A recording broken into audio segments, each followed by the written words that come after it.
जय हिंद दोस्तों। तो स्वागत करते हैं एक बार फिर से आपके अपने भाई के YouTube channel IAS my target पे।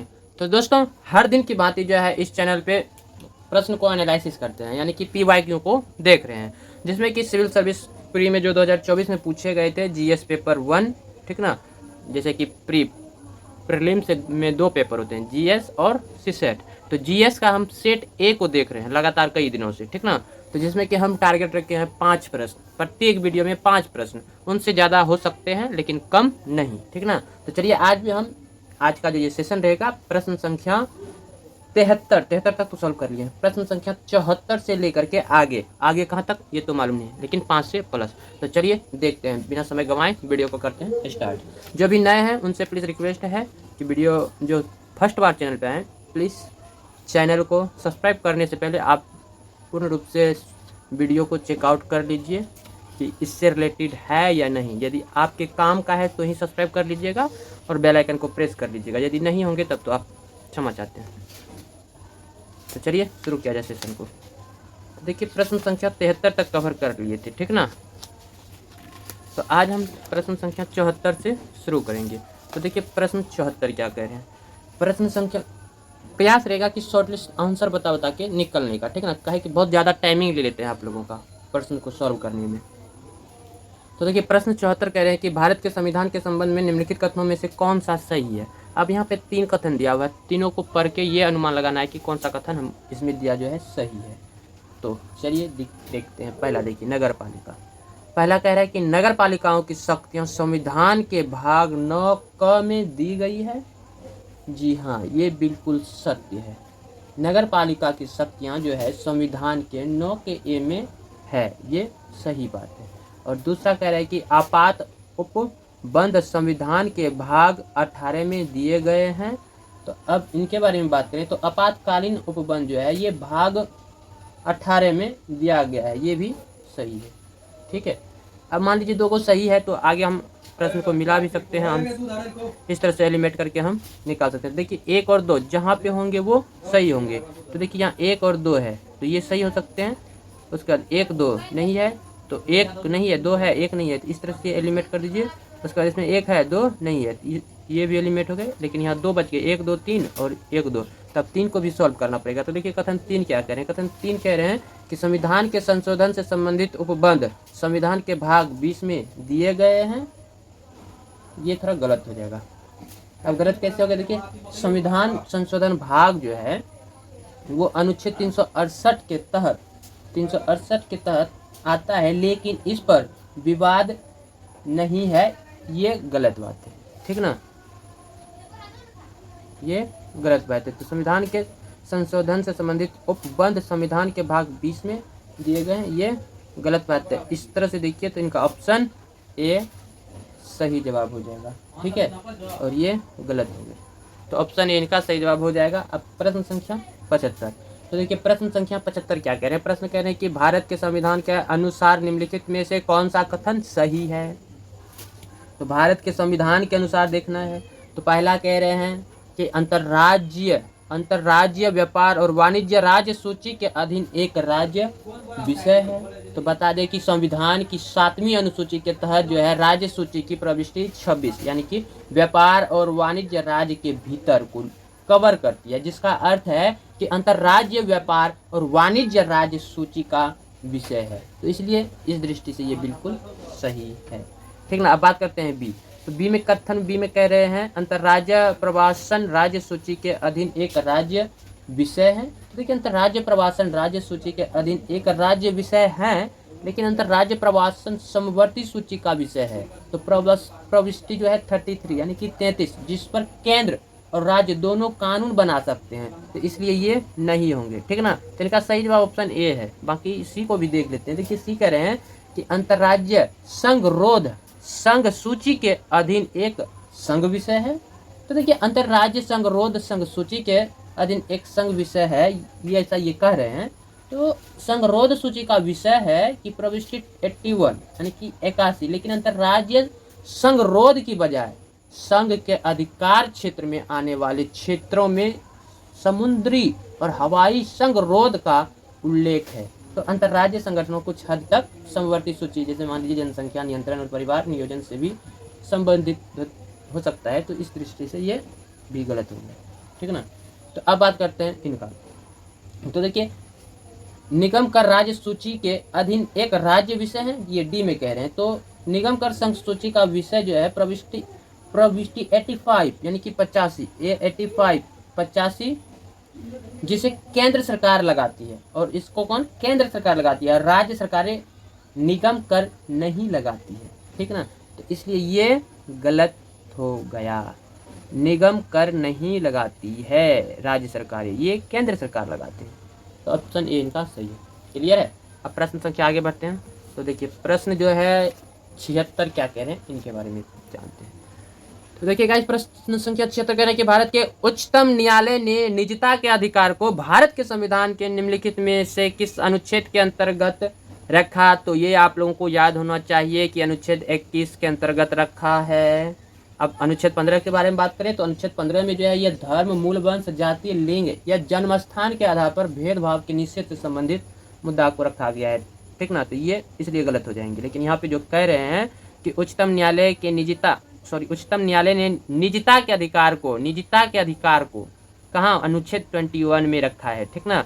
तो अनुच्छेद 15 में नहीं रखा है। अनुच्छेद 15 में तो क्या चीज रखा है, इसमें धर्म, मूल, वंश, जाति, लिंग या जन्म स्थान के आधार पर भेदभाव पे रोक के लिए जो है रखा गया है, ठीक है ना। तो अनुच्छेद 16, तो अनुच्छेद 16 में भी बता दें, अनुच्छेद 16 है, सॉरी अनुच्छेद 19 में बता दें, ये अनुच्छेद 19 में बता दें कि यह अभिव्यक्ति की शांति, ठीक है ना गाइस।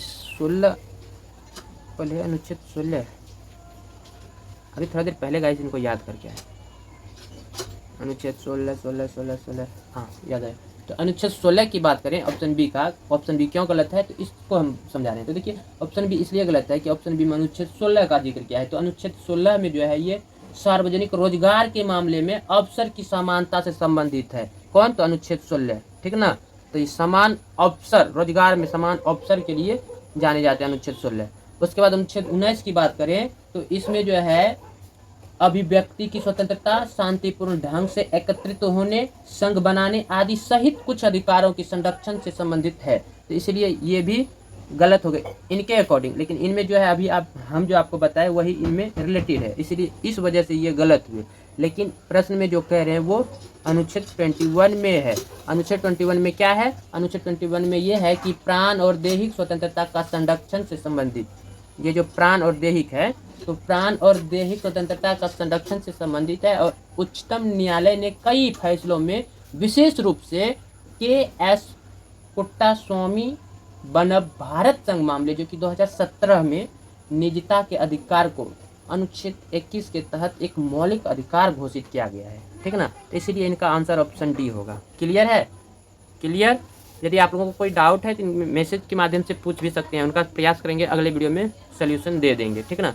तो देखिए प्रश्न संख्या 77 क्या कह रहे हैं। देखिए प्रश्न 77 कह रहे हैं सैन्य कार्य विभाग के प्रमुख के रूप में चीफ ऑफ डिफेंस स्टाफ यानी कि CDS के कर्तव्य कौन से हैं। तो अब बात करते हैं एक में चीफ ऑफ स्टाफ कमेटी के अस्थायी अध्यक्ष, हाँ बिल्कुल सही है। CDS chief of defence staff के रूप में तीनों सेनाओं के बीच जो है समन्वय करते हैं। क्या करते हैं, समन्वय करते हैं। इस तरह से ये बिल्कुल सही है, ठीक है। अब दूसरा देखिए, तीनों सेवा प्रधानों यानी कि सर्विस चीफ पर सैन्य कमान का प्रयोग करना, तो इनके बारे में बता दें तो ये भी बिल्कुल सही है। कैसे, तो देखिए तीनों सेवाओं प्रमुखों पर जो है सीधे कमांड नहीं करते पर सामरिक स्तर पर समन्वय करते हैं, इसलिए ये भी सही है, ठीक ना। अब तीसरा, सभी तीनों सेवाओं यानी कि ट्राई सर्विस के विषयों पर रक्षा मंत्री के प्रधान सैन्य सलाहकार, तो ये भी बिल्कुल सही है। देखिए रक्षा मंत्री के प्रमुख सैन्य सलाहकार होते हैं, ठीक ना, तो इसलिए ये भी सही है। इस तरह से देखिए आप तीनों सही है। तो अब चलिए ऑप्शन में ढूंढते हैं। तो नीचे दिए गए कूटों का प्रयोग कर सही उत्तर को चुनना था, तो जिसमें कि 1, 2, तीनों सही है, तो 1, 2, 3 ऑप्शन ए में ही मिल गए, तो इसका मतलब ऑप्शन ए इनका सही जवाब हो जाएगा। क्लियर है। अब प्रश्न संख्या 78, तो देखिए प्रश्न संख्या 78 क्या कह रहे हैं। प्रश्न संख्या 78 कह रहे हैं कि मूलभूत आवश्यकताओं को पूरा करने सहित दूरस्थ क्षेत्रों में स्थानीय जन समुदाय के उत्थान के लिए सेना द्वारा संचालित अभियान यानी कि ऑपरेशन को क्या कहा जाता है? कौन सा चीज के लिए? जन समुदाय के उत्थान के लिए, ठीक ना। कहाँ पे? तो दूरस्थ क्षेत्रों में। और क्या क्या चीज के लिए? मूलभूत आवश्यकताओं को पूरा करने के लिए। तो ये ऑपरेशन याद होना चाहिए आप लोगों को, ये सद्भावना वाला है, तो ऑपरेशन सद्भावना इनका सही जवाब हो जाएगा। क्लियर है? तो ऑपरेशन सद्भावना जो है भारतीय सेना द्वारा ये ज़्यादातर देखा जाता है दूरस्थ, जैसे यहाँ पे कहे ना दूरस्थ क्षेत्रों, तो ये जम्मू कश्मीर, हाँ जम्मू कश्मीर और पूर्व उत्तर के दूरस्थ राज्य के इलाकों में लोगों की भलाई और विकास के लिए चलाए जाने वाला एक प्रमुख मानवीय पहल है। तो इसमें शिक्षा, स्वास्थ्य देखभाल और सामुदायिक विकास परियोजनाएं शामिल रहता है, ठीक ना। तो इसलिए ये सही हो जाएगा। अब ऑप्शन ए की बात करें तो ये क्यों नहीं सही है? देखिए ये ऑपरेशन संकल्प जो है ये भारतीय नौसेना द्वारा समुद्री सुरक्षा और व्यापार के लिए चलाए गए अभियानों से संबंधित है, खास करके फारस की खाड़ी और ओमान की खाड़ी में, ठीक ना। इसलिए ये नहीं होंगे। अब देखिए ऑपरेशन मैत्री, तो मैत्री के बारे में बात करें तो ये भी जो है भारत और नेपाल के बीच जब 2015 के भूकंप के बाद चलाए गए बचाव और राहत अभियान का नाम था, इसलिए इनको मैत्री ऑपरेशन कहा गया था। ये भी नहीं है। तब देखिए ऑपरेशन मदद, तो ऑपरेशन मदद के बारे में बता दें आप लोगों को, तो यह आपदा राहत, जैसे नाम से ही मालूम चल जाते हैं मदद, तो आपदा से रिलेटेड। इसमें भी जैसे मंत्री कहते हैं मैत्री, तो मैत्री मित्र से रिलेटेड, तो समझ ही गए। तो इसी प्रकार यहाँ मदद, प्रश्न का आंसर जो है प्रश्न में ही छिपा रहता है, बस ध्यान से पढ़ना होता है। तो ऑपरेशन मदद का मतलब होता है कि यह आपदा राहत और मानवीय सहायता अभियानों के लिए एक सामान्य शब्द हो सकता है, लेकिन ऑपरेशन सद्भावना विशेष रूप से सेना द्वारा दूरस्थ क्षेत्रों में नागरिक सैन्य सहयोग और सामुदायिक विकास के लिए इस्तेमाल किया जाता है। तो ये इसलिए ऑपरेशन ये सद्भावना सही हुआ, ये नहीं होगा, ऑप्शन डी गलत होगा, ठीक ना। तो ये सिर्फ राहत सामग्री पहुंचाते हैं, मदद करते हैं, लेकिन ऑपरेशन सद्भावना जो है सारा चीज देखते हैं वहाँ पे, ठीक ना। शिक्षा व्यवस्था भी, स्वास्थ्य भी, सारा चीज को मेंटेन करते हैं ये सद्भावना। इसी वजह से सद्भावना में टिक मारना आवश्यक है। क्लियर है? अब चलिए प्रश्न संख्या 78 के बाद 79 पे पहुंचते हैं। तो प्रश्न संख्या 79 देखिए क्या कह रहे हैं। प्रश्न 79 कह रहे हैं कि विश्व में किन्हीं दो देशों के मध्य सबसे लंबी सीमा निम्नलिखित में से किन के मध्य है? बहुत ही इजी प्रश्न है गाइस। आप लोग जब देखिएगा वर्ल्ड मैप पे जब देखिएगा तो सबसे ज्यादा लंबा सीमा कौन साझा करते हैं एक दूसरे से? तो ये जो है कनाडा और संयुक्त राज्य अमेरिका करते हैं, ठीक ना। ये जो है कनाडा और संयुक्त राज्य अमेरिका लगभग 8,891 किलोमीटर सीमा जो है एक दूसरे से साझा करते हैं, यानी कि दुनिया की सबसे लंबी अंतर्राष्ट्रीय सीमा है, ठीक ना। दुनिया की सबसे लंबी अंतर्राष्ट्रीय सीमा कनाडा और संयुक्त राज्य अमेरिका की है। क्लियर है? चिली और अर्जेंटीना, ठीक है। चिली और अर्जेंटीना जो है इनके बीच एंडीज पर्वत श्रृंखला के साथ एक लंबी सीमा है, लेकिन इनसे छोटे हैं, इसलिए ये नहीं होंगे। चीन और भारत, तो देखिए चीन और भारत इनके बीच भी एक लंबी सीमा है, लेकिन ये भी इनसे कम ही लंबा है, यानी छोटा ही है, तो इसलिए ये भी नहीं होंगे। यहाँ लंबी पूछ रहे हैं ना, सबसे लंबी सीमा। अब देखिए कजाकिस्तान और रशियन फेडरेशन, तो इनके बीच भी एक लंबी सीमा है, लेकिन ये भी जो है इनसे छोटा ही है, इसलिए ये भी ऑप्शन इनका ए ही बिल्कुल सही जवाब हो जाएगा। अब प्रश्न संख्या 80 की बात करते हैं। तो देखिए प्रश्न संख्या 80 कह रहा है कि लोकसभा में आचार समिति के संबंध में निम्नलिखित कथनों में से कौन से सही हैं? तो कथन में कौन सा सही है, ठीक ना। तो पहले इनको देखते हैं। तो प्रारंभ में ये एक तथस्थ समिति थी, ये बिल्कुल सही है। प्रारंभ में जो है ये एक तथस्थ समिति थी। उसके बाद दूसरा, केवल कोई लोकसभा का सदस्य ही किसी लोकसभा सदस्य के अनैतिक आचरण से संबंधित शिकायत कर सकता है। तो ये देखिए केवल लोकसभा सदस्य ही जो है शिकायत ये कर सकता है, ठीक ना। ये भी क्या है? बिल्कुल सही है, ठीक ना, ये भी बिल्कुल सही है। अब बात करें तीसरा कथन, तीसरा में कह रहे यह समिति किसी ऐसे मामले पर विचार नहीं कर सकती जो न्यायाधीन है। तो ये भी जो है बिल्कुल सही है। देखिए न्यायालय में जो लंबित मामला होता है उस पर विचार नहीं किया जाता है, तो इसलिए ये भी सही है। तो अब नीचे दिए गए कूटों का प्रयोग कर उत्तर को चुनना है। तो 1 2 3 तीनों सही है, तो ऑप्शन डी इनका 1 2 3 तीनों सही है, तो ऑप्शन डी इनका सही जवाब हो जाएंगे। क्लियर है। तो आज हम प्रश्न संख्या 80 तक कवर कर लिए। तो देखते हैं कितना प्रश्न, लगभग 5 से तो प्लस हो गए। 74, 75, 76, 77, 78, 79, 80, 7 प्रश्न को सॉल्व कर लिए हैं। ठीक ना। तो आशा करते हैं कि आज का जो सेशन था बहुत ही अच्छा ही रहा होगा। बाकी जहाँ कहीं यदि आप लोगों को डाउट लग रहे होंगे तो प्रश्न पूछ सकते हैं। ठीक है। तो चलिए देखिए, दो गए दोनों को सॉल्व कर लेने का विचार करते हैं। 2 मिनट, 1 मिनट में कर देते हैं। देखिए, नारी शक्ति वंदन अधिनियम के संबंध में निम्नलिखित कथनों पर विचार करना है। तो देखिए, ये उपबंध, ये वाला एक में कथन जो कह रहे हैं, ये उपबंध 18वीं लोकसभा से प्रभावी होंगे। नारी शक्ति वंदन अधिनियम लोकसभा से, हाँ ये बिल्कुल सही हो जाएंगे। उसके बाद दूसरा देखते हैं, अधिनियम बनने के बाद यह 15 वर्षों के लिए प्रवर्तन नहीं, ये 15 वर्ष के लिए नहीं रहते हैं। तीसरा, इनसे ही आंसर मिला लेंगे। 1 2 जहाँ जहाँ होंगे कट जाएंगे, 2 कट गए, 2 कट गए, 2 कट गए। ऑप्शन डी इनका सही जवाब हो गया। ठीक ना, 81 का ऑप्शन डी। उसके बाद बात करते हैं 82, प्रश्न संख्या 82। तो देखिए, अभ्यास मित्र शक्ति 2023 के संबंध में निम्नलिखित में से कौन से कथन सही है। तो अभ्यास मित्र की बात कर रहे हैं, अभ्यास मित्र जो कि 2023 में, ठीक ना। तो अभ्यास मित्र 2023 के मामले में कथन एक कह रहे हैं कि यह भारत और बांग्लादेश के मध्य संयुक्त सैन्य अभ्यास था, ये बिल्कुल सही है। और दूसरा कह रहे हैं इसका प्रारंभ औंध यानी कि पुणे में हुआ था, नहीं ये गलत है। तीसरा कह रहा है आतंकवाद विरोधी अभियानों के दौरान संयुक्त प्रतिक्रिया इस अभियान का एक लक्ष्य था, हाँ। अब इससे एलिमिनेट करके हम प्रश्न को निकाल सकते हैं। नीचे दिए गए कोड का प्रयोग कर उत्तर चुनना है।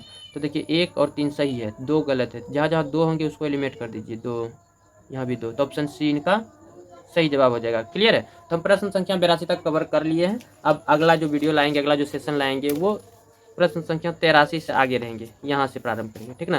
तो आज का सेशन बताइएगा कैसा रहा। ठीक है। तो चलिए अब मिलते हैं कल। तब तक के लिए आप सभी का बहुत बहुत धन्यवाद। आप लोग अंत तक बने रहे और वीडियो को देखें। बाकी आप लोग बताइए कहाँ पे कमी रह गए, और यदि कहीं डाउट नहीं है तो एक बार थम्स अप करके जाइएगा। तब तक मिलते हैं कल। फिलहाल स्टडी करते रहिए, पढ़ाई पे फोकस करते रहिए। Love you bye, good night.